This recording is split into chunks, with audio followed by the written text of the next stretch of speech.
Arteta! What a strike! What a screamer! And a fantastic goal! Arsenal back in it! And here's Limpar, lines it up, finds the net. Arsenal are in front. What's the best way to do a Villa post-match podcast? Talk about something else. This is the Arsenal Vision post-match podcast. My name's Elliot, Mythic Black Man, Twitter, Yankee Gunner. Look, that game stunk, and so we're just going to act like there are other more interesting things to discuss. Okay, all kidding aside, we'll discuss it a little. We'll discuss some of it, but I think what we'll do is we'll use the game as a launching off point for discussing maybe some issues that Arteta will have to address as we go forward in our efforts to not finish 10th next season. Who knows? We could finish above 10th this season. We could finish 9th. Maybe we could finish above Burnley. Would be nice. But we could still win an FA Cup. So, that could be good. Neither Liverpool nor City can say that. Anyway, Paul's on Twitter at Pause My Pants. Hello, Pause. Woohoo! Scott's on Twitter at O_that_crab. Hello, Scott. Yeehaw! Good to have you back, buddy. Thank you. Okay, I will start with you since it's been a while. Scott, this was obviously a pretty dire performance, and it's easy to be frustrated at, shipping a goal, but I would argue that the problem here is not creating enough chances. 7 shots, none on target. It's a pretty disgusting way to play against the second worst defense in the league, and I think Arteta has proven that he has created a way of playing using this very flawed group of players that can compete with the bigger clubs. I think the way we played against Chelsea under Arteta, the way we played against United, the way we played against City even before going down to 10 men when Luis went off. I don't know that we played a ton better against Liverpool, maybe a bit, but we beat them, so I'm giving us credit there. Even the Spurs game, as disappointing as it was, I think we're the much better team. I think he's shown that we can do that, but you look at the Birmingham result, you look at this result, you look at some of the results before the Project Restart against the smaller sides, and we don't necessarily know how to dominate possession, push defenses back, and create a lot of chances. So for you, what is the single biggest missing piece or flaw tactically that led to this performance and in general is causing the problem that I took a long time to outline? Yeah, that was quite the wordy question. Is this your first time around here? Come on. So one of the things that I think I've noticed is that Arteta seems to be focusing on defense first and trying to get that more solidified. And I think that has overall been pretty successful. You look at what Arsenal have done since he's taken over. The defense really does seem to have righted ship some. We're conceding a lot less shots, especially from open play. Our set play defense is still a huge mess, and I think that's something that we need to get some more addressing. Maybe it's something to look at over the offseason. But I think that's something that's been the biggest focus is let's fix that part, because that was in the overall tire fire that was Arsenal. That was probably the part that was getting the diesel poured onto it to make it even worse. So I think that was something that was, his first thing that he needed to address. And I think for the most part, that's been relatively successful. I think, you look at the Villa match, they really only had one really good chance, and it wasn't even the one that they scored from. Other than that, I thought Arsenal did well to kind of keep them at bay. Not that Villa are a great attacking team, but, that's still something that, we could have seen in the Emery era where, Arsenal would have gone and conceded 15, 20 shots in a match like this sometimes.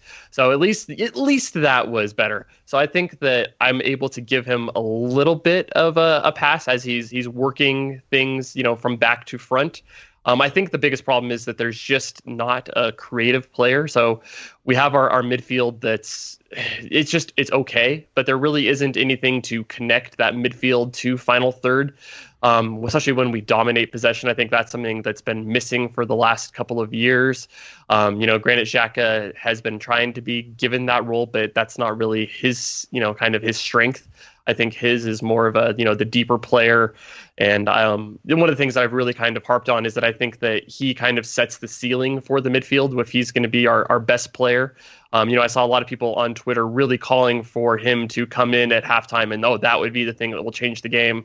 Well, he did come in at halftime and things didn't really change because I don't think that's really his strength. So if we're going to play this, 3-4-3 kind of thing.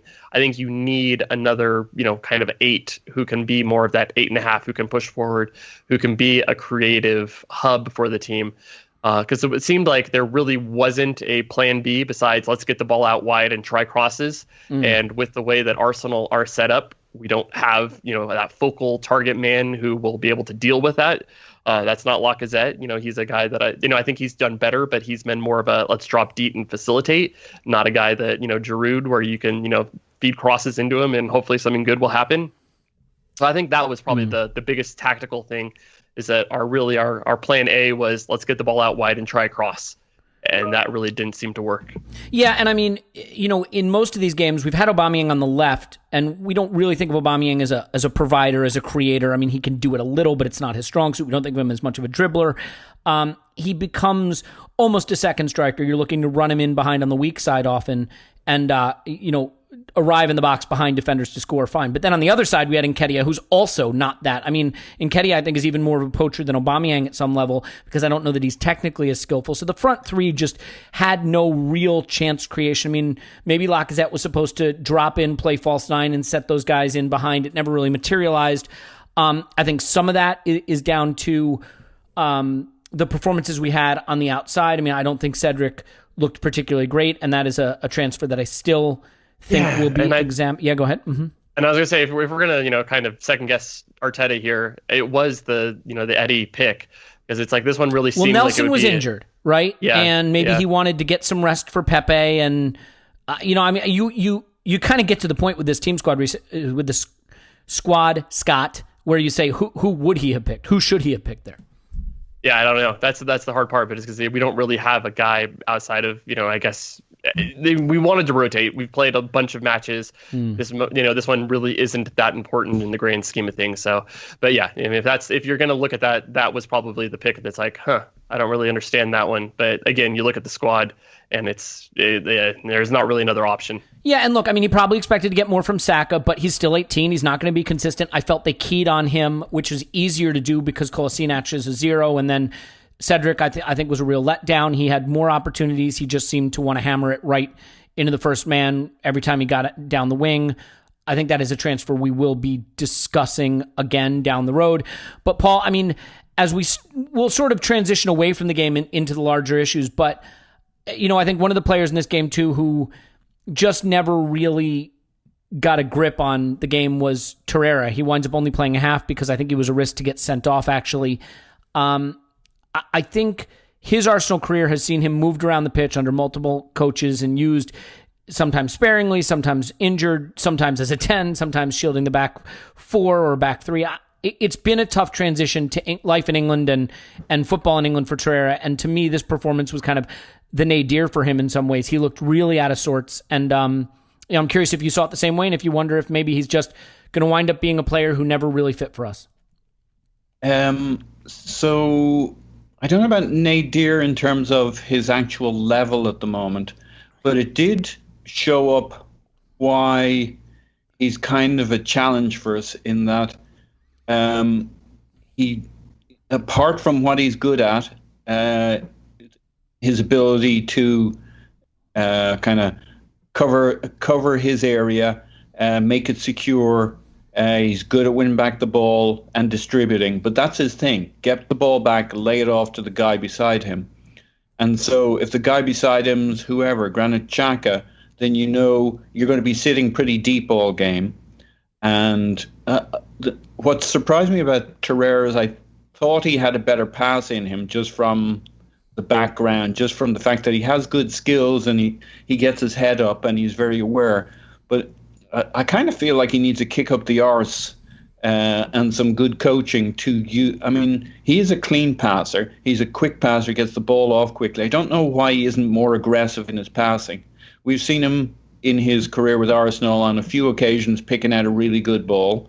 We've seen him used upfield as kind of an 8/10, chasing the game and pressing.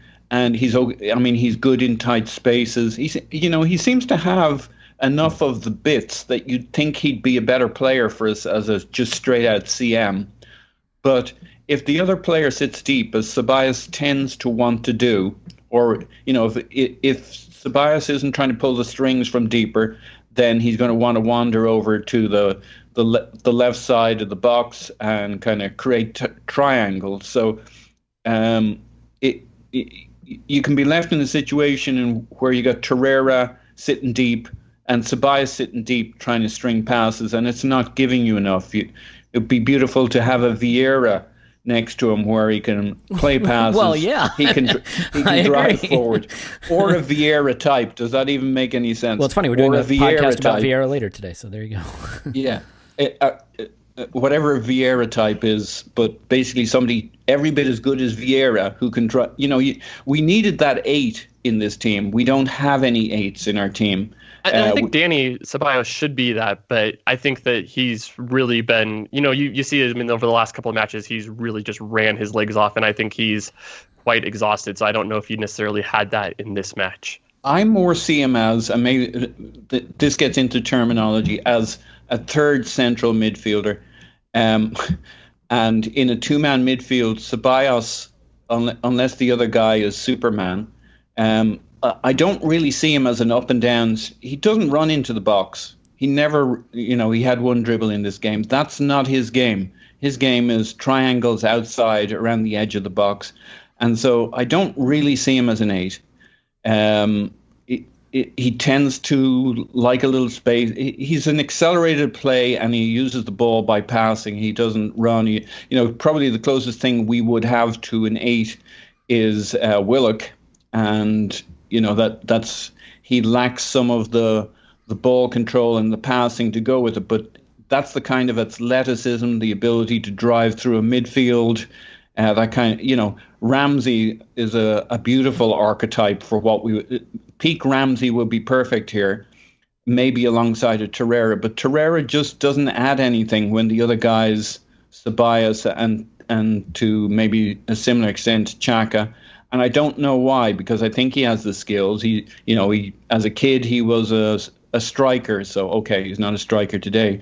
But he should have that nous, that eye, that creativity, that the instinct to make something happen, and he's just way too conservative. And I don't really know why, but it's been a pattern certainly this year with him. I disagree with that. I think that Torreira, that is definitely, he would maybe be a third option as a creative thing. I don't think he really has those creative passes in his locker so much. I mean, maybe against really low quality teams, and maybe against Villa, you'd expect him to be able to do more of that. But just looking at his stats, he's never really been a guy that accumulates progressive numbers or creating chances for other people. He's definitely much more of an anchor man, I think you made a good point there. I think a lot of our midfielders are best in a 3 where they have other support. I think Torreira is a guy that shields the back 4, not necessarily a guy that's in a double pivot who is asked to do a lot more of the creative actions. Yeah, he's got the skills. He's clean. He's tidy. He can put the ball where he wants to. It's almost like he hasn't actually thought about just being the aggressive passer. It seems odd to me. Well, let me ask you this, Scott. I mean, Arteta seems to want to play the back 3, at least right now, and he's been asked about it, and he said, "This isn't necessarily the football I want to be playing. This is what I can do with the group I have." He's in a weird spot in a way, because I don't know if he has the center backs for a 2. I don't think he has the midfielders for a 2. So it's like, do you play a midfield 3 and then just go with a pretty scary center back pairing? It seems like he likes the way he can overload the wings where he probably feels he has more talent. I mean, Tierney and Aubameyang, or, Bellerin and Pepe, and, it gets him an extra player on who can create from wide spaces since he lacks creators in central spaces. Do you have a feeling, I mean, is that why you think he's sticking with this? And do you think that even if that makes sense conceptually, that against these smaller teams, he's got to be a little more aggressive with the way he sets the team up and gets us playing? Yeah, and I think you saw that in the second half when he basically did the throw on all of the attackers kind of thing, and it really did show kind of the weakness of this squad. There really isn't a lot of options, so it is something that is difficult for him as a manager. That trying to mix and match with this team is quite difficult. So I think this is still one of those things. Like, I don't think we can judge too much on what he wants to do. I think he's trying to make the best with what we have, and I think he's trying to solidify. Build a base, don't concede too much. Maybe our superior talent on some of these attackers will be able to create something. It doesn't always come off. Yeah. Paul, you have a thought on that? No. Okay. I think that's about right.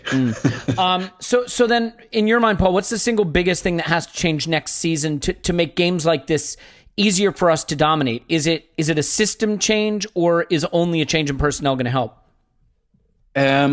Well, the two would be related, but he either needs to get that individual creative player. I thought Jack Grealish, I'm never quite sure about Jack Grealish quite what he is, but I thought he really showed up in this game. So that was kind of an intriguing juxtaposition of a type of a player who we could have really used in this game. But we either need that kind of that creative player, and that's not necessarily Jack Grealish, but the next coming of, let's go with Dennis Bergkamp, as opposed to Mesut Ozil. I guess some hybrid between those two guys would be very nice, and maybe a bit of Patrick Vieira in there. But that creative player, that fulcrum, the Kevin De Bruyne of your team, but there's very few of them out there and available. That's probably all of your budget and some we don't have.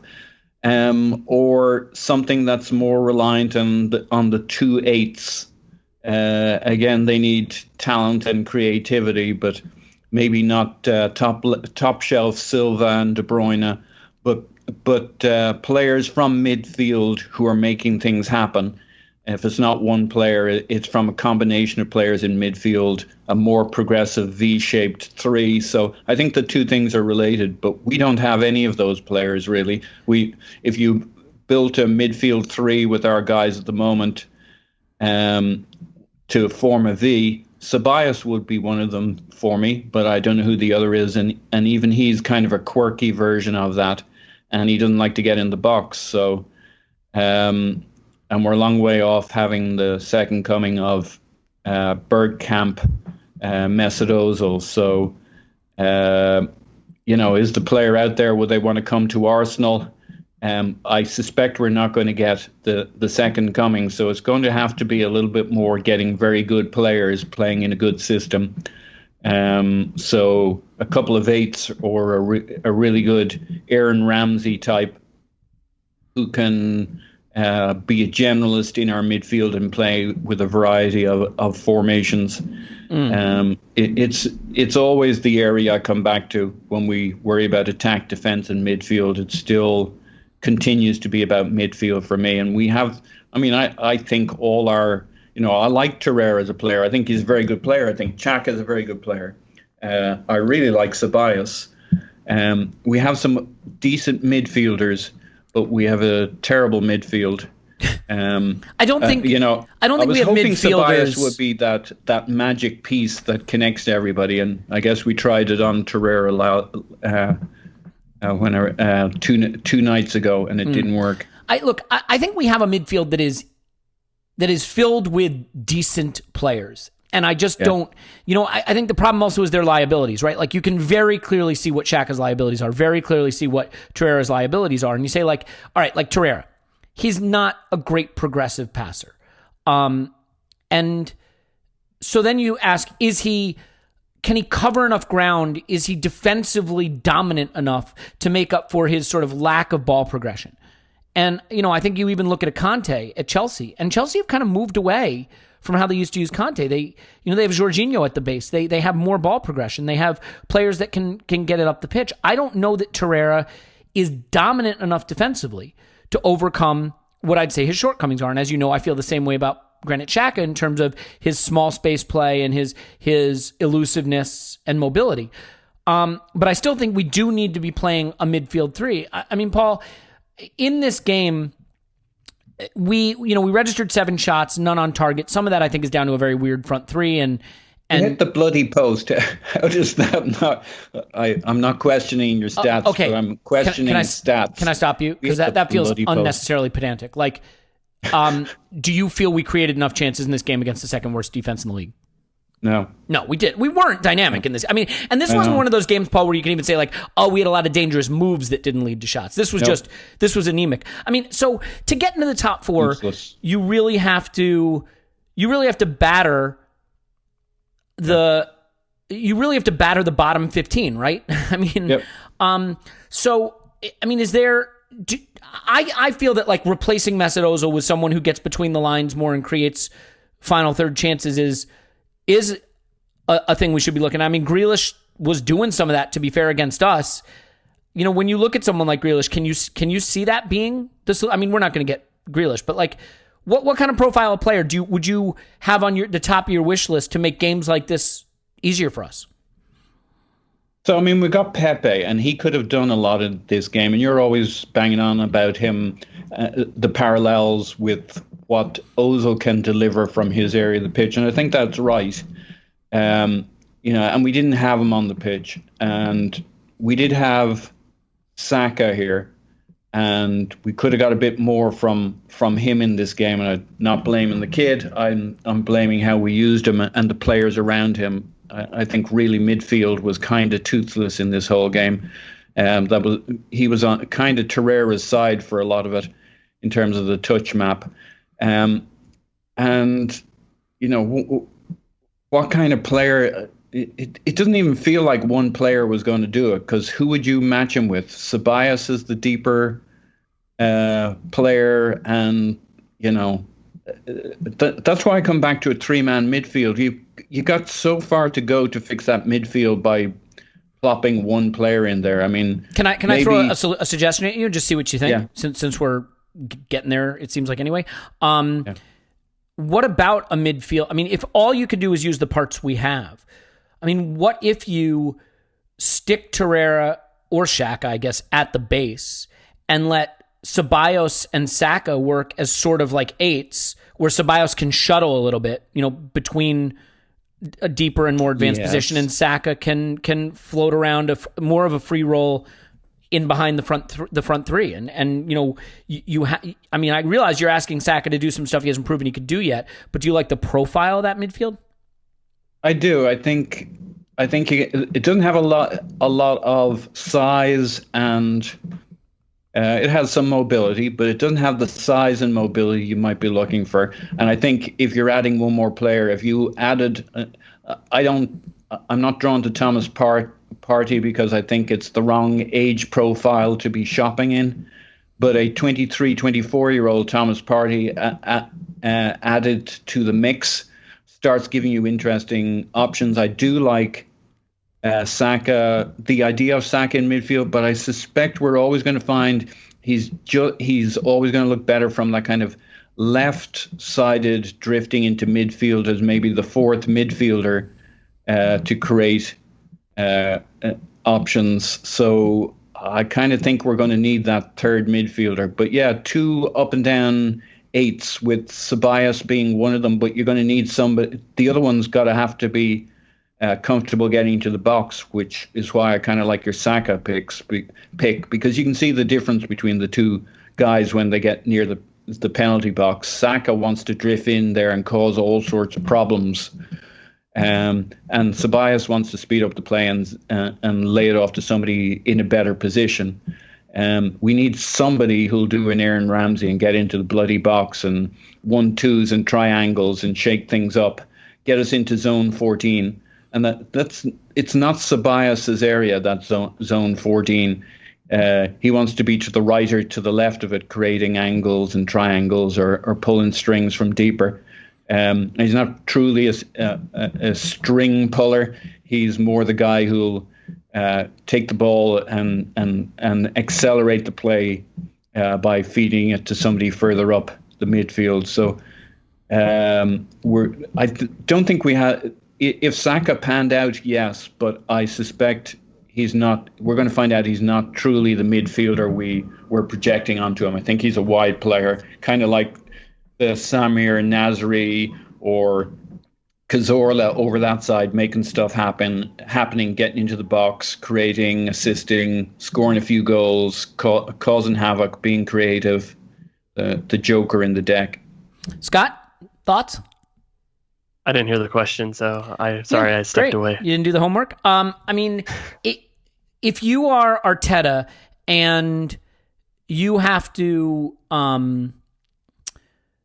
build a functioning a system with the players you've currently got. Let's say, and I know this is far-fetched, that we didn't have a lot of resources to spend this summer. I know, bizarre, not possible, but just imagine that for a second. That doesn't sound like Arsenal at all. Could you construct a system, or is there a system you feel would be a way to play against teams like this, the bottom half of the table, that would unlock a little more dominance and attacking possession? What I threw at Paul was an idea of something like a 3-man midfield with Torreira at the base, Saka as an 8, and Ceballos as sort of an 8, shuttling, or that's maybe it's Xhaka instead of Torreira. But I mean, do you have a feel for a system that might be able to make a game like this a little less claw your eyes out, can't watch it, pour acid in your eyes kind of viewing? Yeah, I mean, I think you do need to go with more of a back four with maybe 3 in midfield. That's probably the best way. If you're going to dominate possession, you'll probably want to reallocate from a player who is deeper to a guy who's going to be in the attacking third. The only problem is looking at the current Arsenal roster. It's really hard to figure out where players should go because we don't really have a well thought out, well put together team.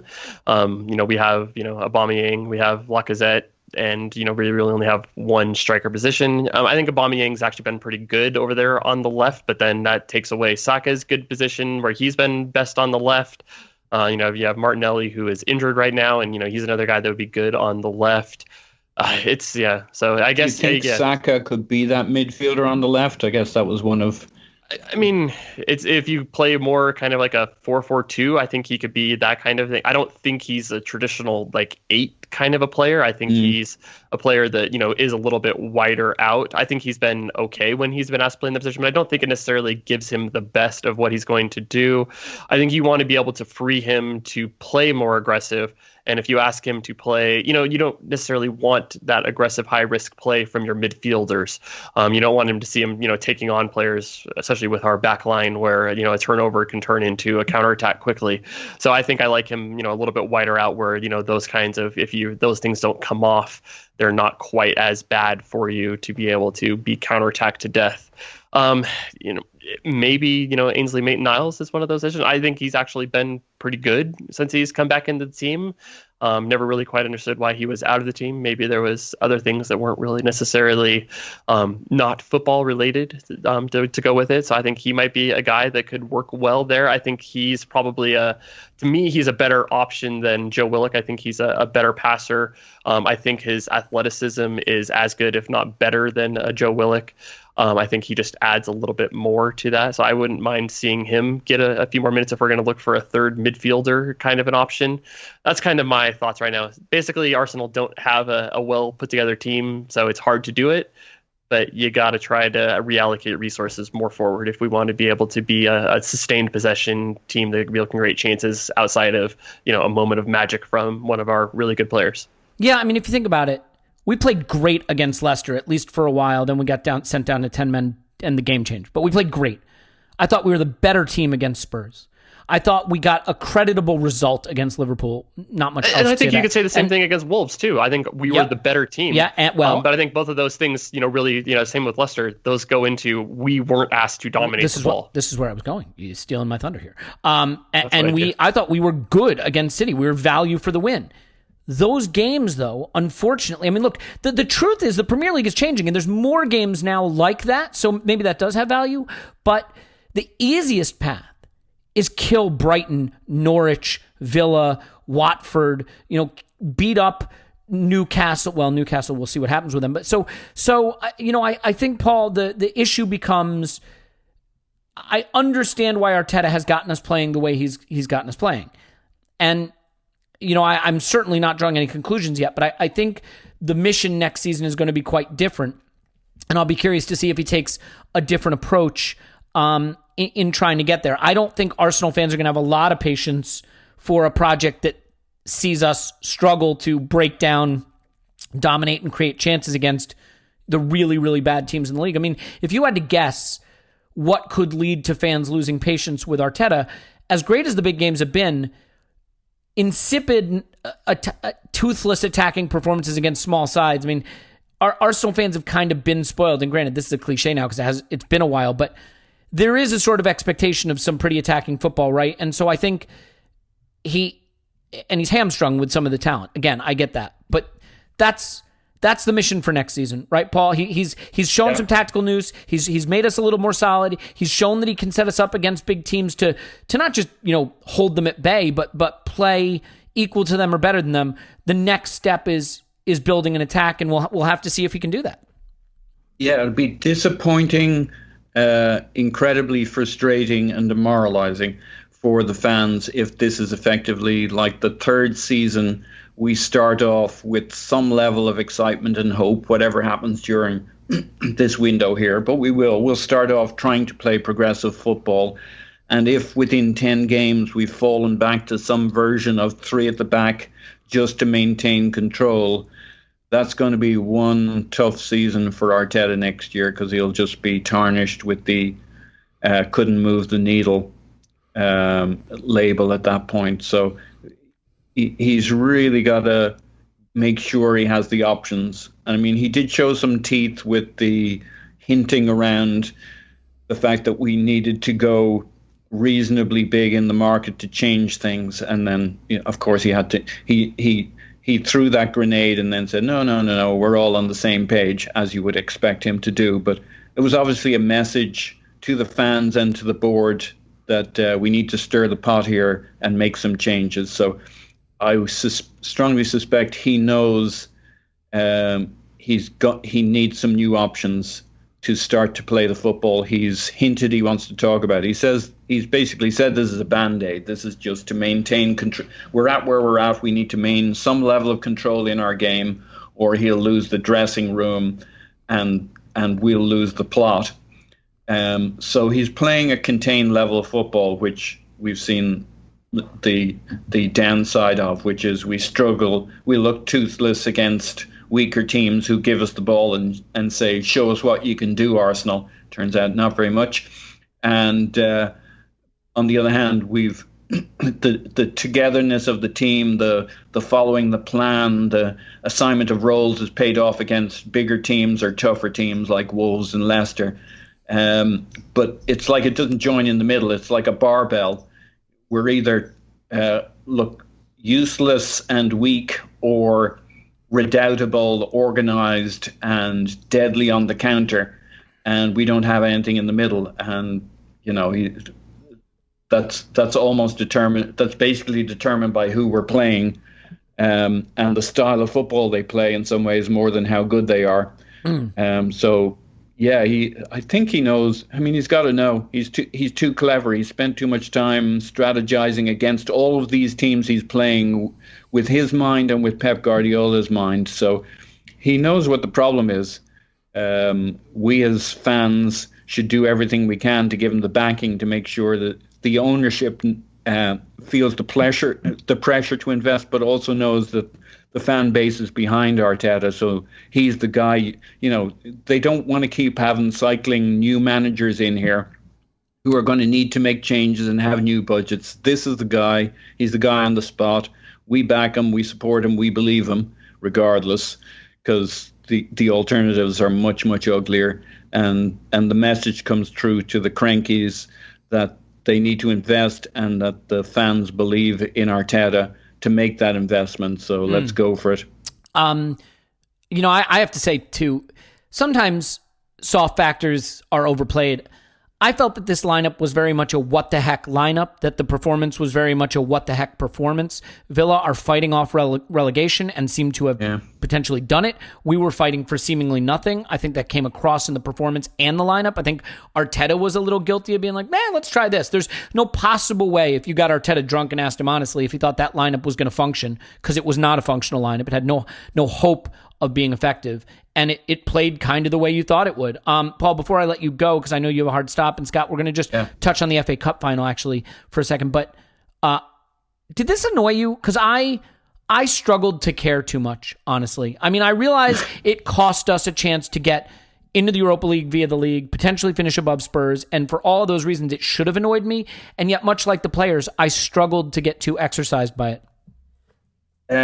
It deeply, deeply upset me. I don't know if I'm not even sure annoyed's the right word. I'm like the two games. I maybe have a fonder reminiscence of the Liverpool game than it deserved, but those two games in a row setting you up for thinking, hang on, we're starting to turn the corner, and then it like they just shit on your foot. I wasn't ready for this. I mean, I'm ready for the fact that unpredictable things happen in football games. It's a low-scoring sport. Anything could happen. But it was just such an abject performance that no, I wasn't really ready for this. This was a punch in the stomach. I was starting to believe again, and this, the only upside of all of this is it's a reality check as we head into both this FA Cup final. So that should remind us just of the challenge, and the team just of the challenge that they're going to have to dig extremely deep against this Chelsea team. And then a good check and reality check for everybody going into this window. Players, the squad, if they've any concerns about whether we should want to strengthen the players around them or even their position, the manager stiffen his spine going into things, and the ownership to understand the worst place to be is this kind of no man's land of like a little bit good but nowhere near good enough. We'll just get crushed as roadkill if we don't move forward. So the upside is it's a clear message to everybody to get on the same page and make the changes required to move forward.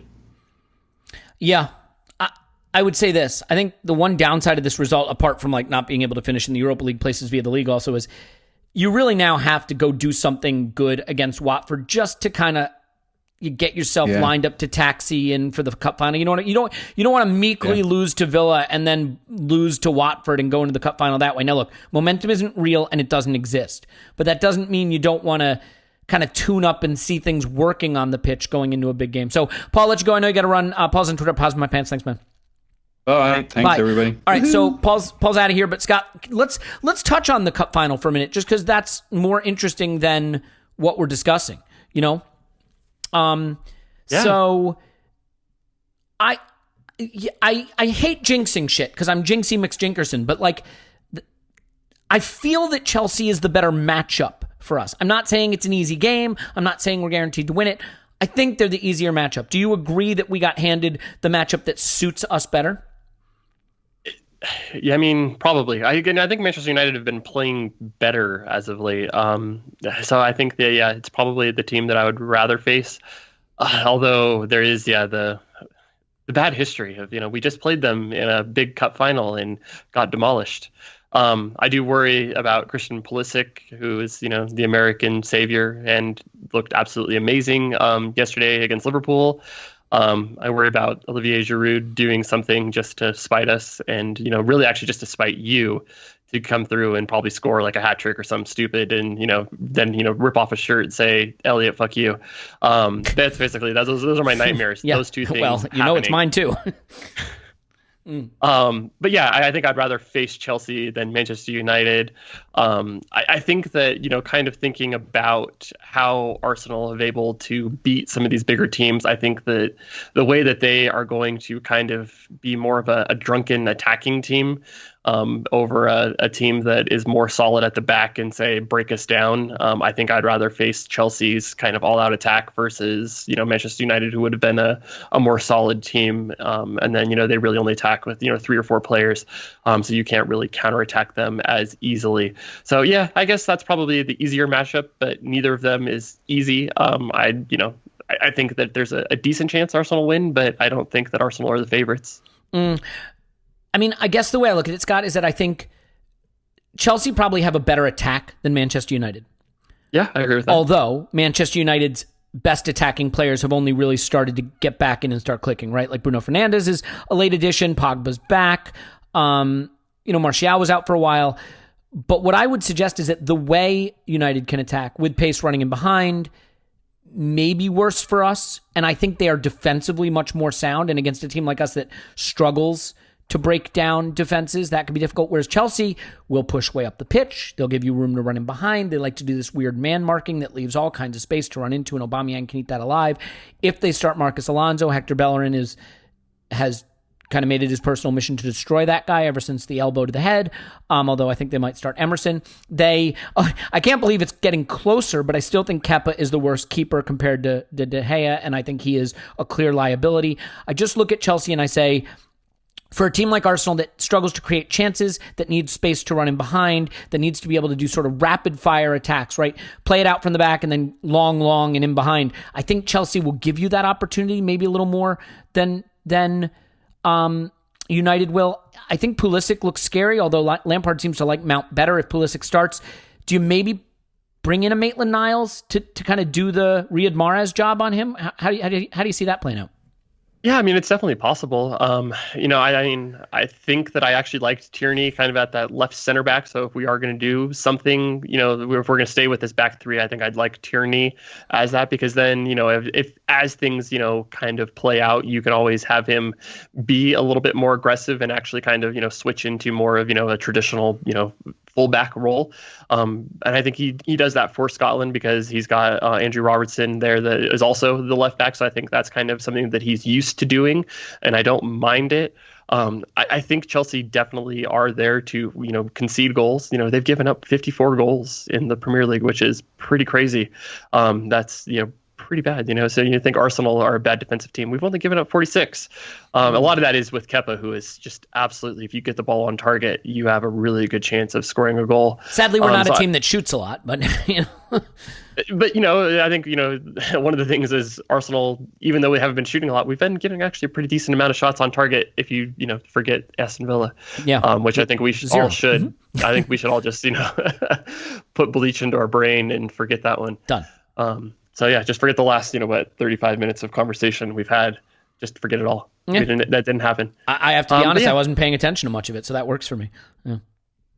I think that's probably. I wouldn't. If we're gonna. I think Saka as the wing back on the left with Tierney behind him is probably a good way, because I think Saka is a solid enough defender that he's not going to leave that open. I would like to see Bellerin back on the right, because I don't think Cedric is that great. I mean, I guess he's a fine backup, rotation piece, but not really a guy that I would give him a 4-year contract. I don't know. That's another issue. Well, and look, Arsenal aren't in the spot where I'm going to worry so much about their backups. I'm much more concerned about the first 11. I also kind of like that we get a chance to go at Chelsea in a final 1 year after, Emery's humiliation in Baku. And I have to say, look, Giroud can hurt us. We saw it just a year ago, but I think Tammy Abraham is the more scary prospect for our defense specifically.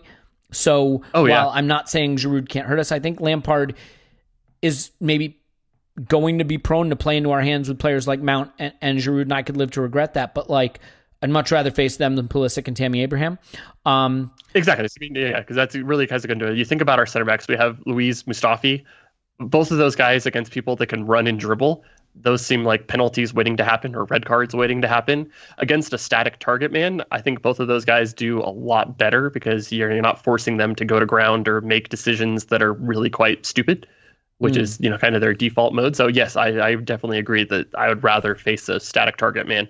Yeah. Well, look, I mean, we have some time to get ready for that.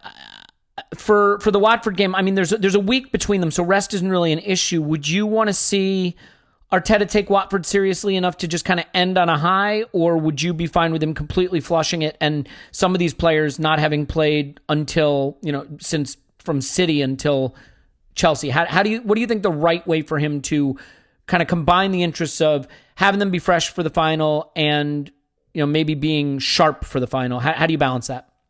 I think I'd want to go with a pretty strong starting lineup. We do have the 5 subs, so you can, kind of take people off at 50, 60 minutes, give people, some game time, kind of practice things that you want to be able to do for the final. And then also I really want to see Watford relegated because I want to see Troy Deeney really sad. Mm-hmm. So I think that we need to make sure that happens.